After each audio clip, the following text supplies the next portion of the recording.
We shall start this podcast by quoting one of my favorite movies, Princess Bride.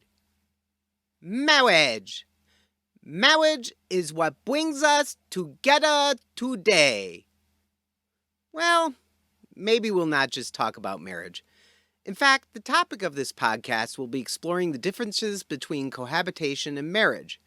We will look at the history of marriage, American attitudes towards cohabitation and marriage, and the legal consequences of cohabitation versus marriage. But before we discuss anything further, I must give my legal disclaimer. The information in this podcast is not intended to be legal advice and should not be used as legal advice. It is solely meant to be educational and informative. Nor is this podcast intended to be a full and exhaustive explanation of any presented topic. It should not be used to replace the advice of legal counsel. Legal advice must be tailored to the specific circumstances of each case. While every effort has been made to present current information, anyone hearing this information should conduct their own legal research or seek their own legal counsel to verify the applicability and current status of the information presented. The first recorded marriage uniting a man and a woman was in Mesopotamia in 2350 BC. Originally, marriage had nothing to do with love. Marriage was a property right that made women a men's property and guaranteed men's biological heirs.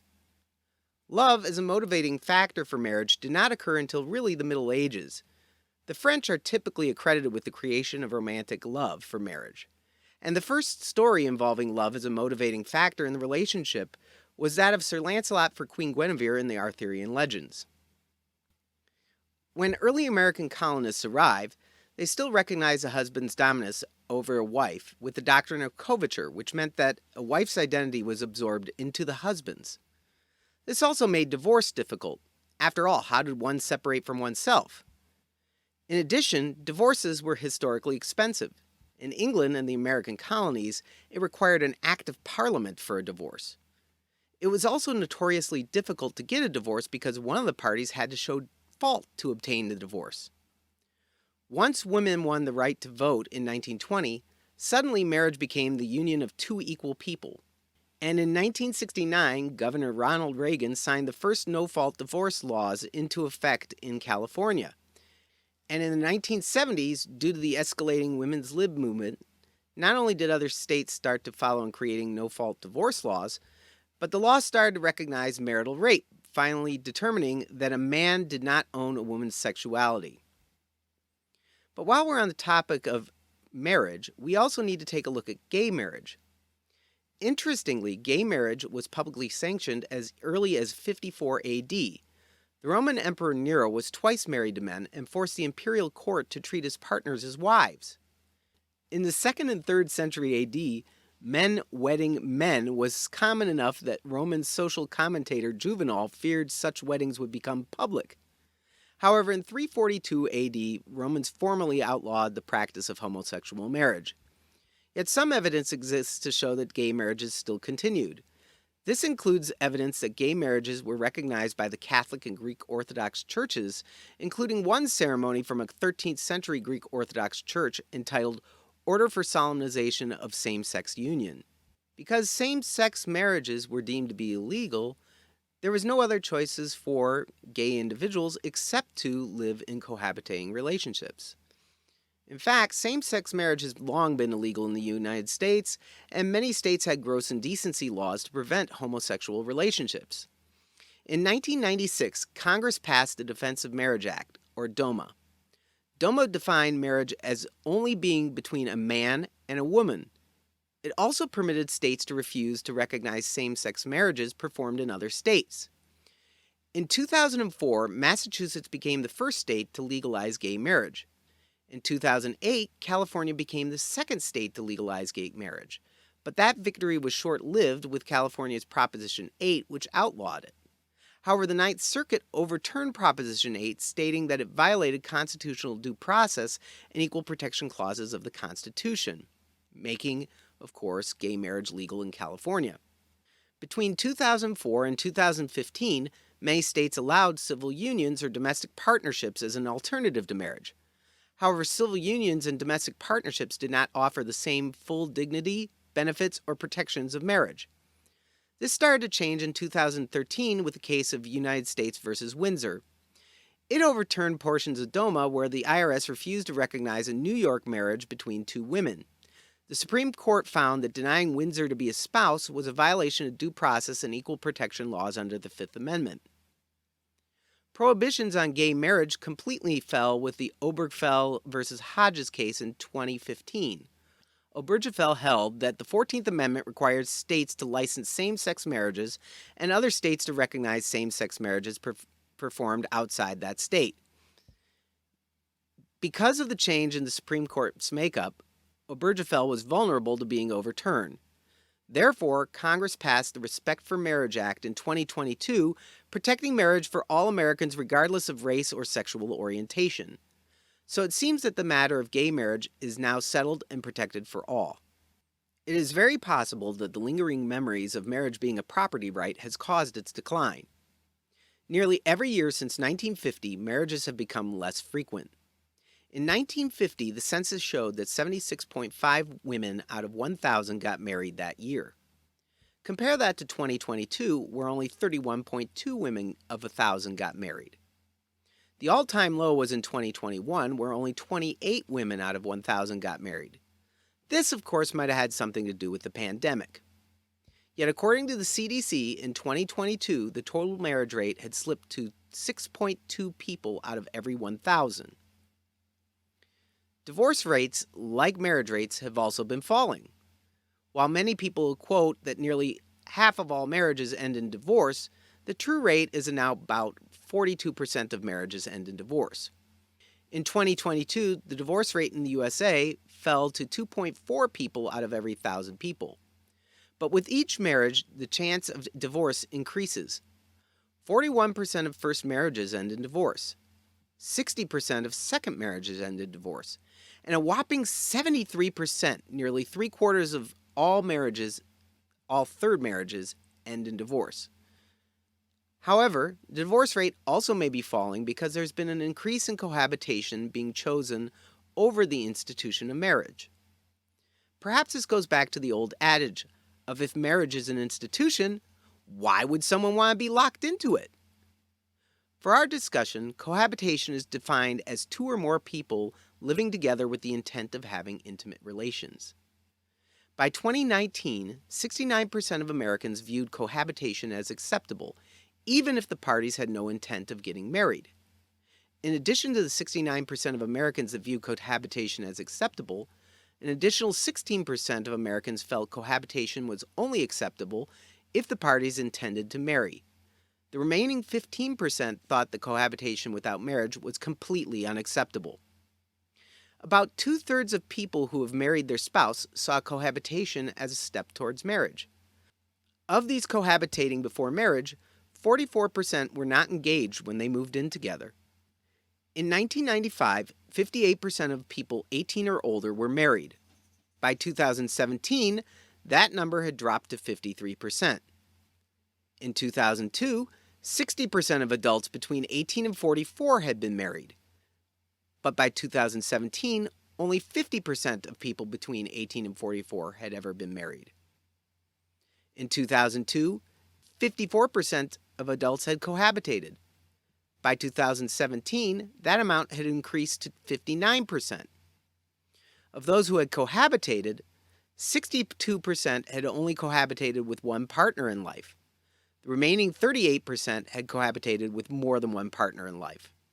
When Americans were interviewed as to their choices regarding cohabitation versus marriage, the Pew Research Center found 3 reasons why people choose marriage over cohabitation. The first was that 90% of people who married did so for love, compared to 73% of people living together. 66% of people who got married did so for companionship, compared to 61% who chose to live together. And 31% of people who got married did so with the hope of having children, compared to 14% who chose to live together. The Pew Research Center also found 3 reasons that people were more likely to cohabitate than marry. 38% of the people surveyed said that financial reasons were their reasons for cohabitation, rather than 13% of the people who got married. 10% of people got married for convenience, whereas 37% of people lived together for that reason. Couples who got pregnant would get married 6% of the time, but lived together without getting married 11% of the time. So ironically, while marriage originally was for practical reasons, marriage is now predominantly for love, and people tend to cohabitate for perceived practical purposes. However, as you will soon see, legally the law generally favors marriage over cohabitation. One of the major reasons that people choose not to get married in favor of cohabitation is the perception that divorce is expensive and takes a great amount of time to complete. While it is true that there may be waiting periods, perhaps before and after filing the divorce, and that the only people that win in a divorce are the lawyers, divorce allows for the orderly distribution of property. However, with cohabitating couples that split up, nothing could be further from the truth. Most people do not enter into a prenuptial agreement before marrying. The same is true before cohabitating. Most people do not create a cohabitation agreement before or during their cohabitation. Without such an agreement, courts in most states will not divide property equitably when cohabitating couples split up like in a divorce. That means that either individual may literally take all of the non-titled property without any consequence. Even titled property is a problem. While real property, land and houses, may be partitioned, that means have a legal proceeding where the court divides the property or forces the sale of property and divides the property equitably. Personal property may not be able to be partitioned in every state, such as Michigan. So in a state like Michigan, if two people jointly own a car and have taken out a loan, the courts may offer no relief for getting the other person off the title or for one person selling the car. Another sticky situation is when two people are renting a residence. Both people have a right to be there, and both are liable for the rent. But if they break up, who determines who leaves? By now it should be obvious that before cohabitating, one should create a cohabitation agreement. In states like Mississippi and North Carolina, where cohabitation between unmarried couples is still illegal, such agreements may not be able to be enforced. Like a prenuptial agreement, a cohabitation agreement should address the property from before the relationship and that accumulated during the relationship, how expenses will be handled, how to handle joint debts, and financial support or palimony if the relationship ends. Cohabitation agreements do not have to be explicitly in writing. They can be based upon the parties' conduct. Of course, it is always difficult to prove something that is not in writing. As the old saying goes, an oral contract is just as good as the paper that it is printed on. In determining whether there was an implied contract, the courts will look at the parties' patterns of behavior, accompanied by evidence such as account ledgers, deeds, bills paid, savings accounts, or other expressions of intent, such as in wills or insurance policies. However, courts are reluctant to enforce implied agreements without a great body of evidence because courts that do not have common law marriages do not want to sanction them. Historically, common law marriage was a solution for a difficulty in getting a divorce.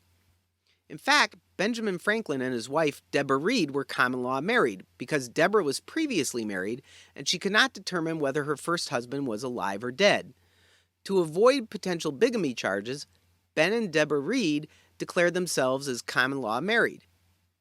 8 states still recognize common law marriage, but it is a myth that merely living together creates a common law marriage. That's only the first element of a common law marriage. The other elements may include the legal capacity to marry, the intent to marry, and behaving as a married couple. Behaving as a married couple could take on many forms, such as referring to one significant other as a spouse or partner, taking on the partner's last name, legally or online, holding joint bank accounts or assets, and or filing joint tax returns. If one finds themselves in a common law marriage and he or she wants to end the relationship, it is probably necessary to commence divorce proceedings. When people cohabitate, unless they co-sign for each other, they are not liable for their partner's debts. The same might not be true with marriage. For example, in many cases, Illinois makes spouses liable for each other's debts. Contrarily, Michigan case law holds that spouses are not responsible for each other's debts. Unfortunately, for people who choose to cohabitate, This is one of the only clear benefits over marriage.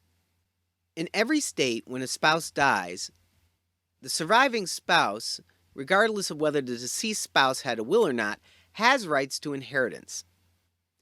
However, if two people cohabitate and one's partner dies without a will, the deceased partner has no rights to inherit anything.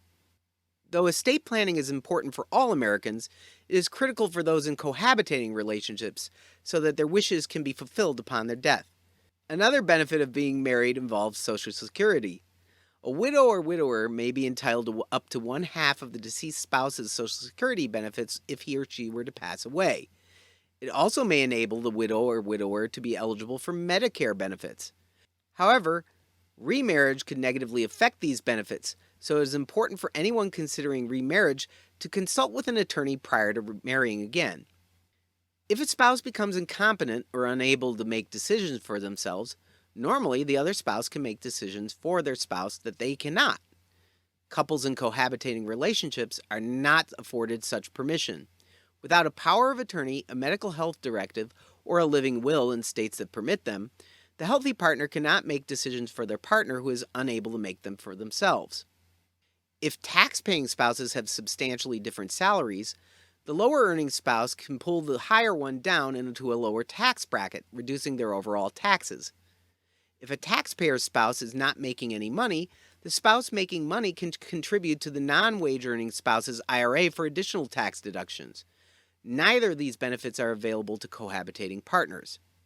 However, if one has a spouse who has a garnishment for an unpaid loan or child support, the non-obligated spouse may have a tax refund intercepted or held up because of the obligated spouse. Another benefit of being married is under the Family Leave and Medical Act, or FMLA. If you are employed by a large employer, you receive benefits under the FMLA. While individuals who are employed by these large organizations all receive benefits, there are two benefits that are not available to cohabitating partners. The first is the spouse gets up to 12 weeks of protected time off to care for a spouse's serious medical condition. The second is military family leave, in which military spouses can receive up to 14 days if the spouse is a service member who has been called up to active duty or is on leave from active duty. Married individuals also are automatically entitled to add their spouse as a beneficiary under their health insurance plan. Generally, health insurance premiums are also lowered for married couples than those of two individuals paying for their own policy. Another benefit? If both spouses have medical insurance, they can select the policy that offers the better coverage or is more affordable. Speaking of health, there are numerous non-legal benefits to marriage. Research has shown that happy marriages are beneficial to an individual's physical and mental health, including these findings. Happily married couples tend to live 20% longer than non-married people. They also are 14% more likely to survive a heart attack and leave the hospital 2 days sooner than their single counterparts. They are also more likely to survive cancer and a major operation, but less likely to develop dementia. Married people also release less cortisol, which is the body's reaction to stress. High levels can impair immune function. Married couples tend to take more preventative medical appointments and eat better. It also provides social support, whereas singles without the support could experience depression, isolation, and loneliness. According to the Pew Research Center, married adults are more likely than those who are living with a partner to say things are going well in their relationship, 58% versus 41%. Married people also express higher levels of satisfaction with specific aspects of their relationship, including the way household chores are divided, how well their partner balances work and personal life, how well they communicate, and their partner's approach to parenting.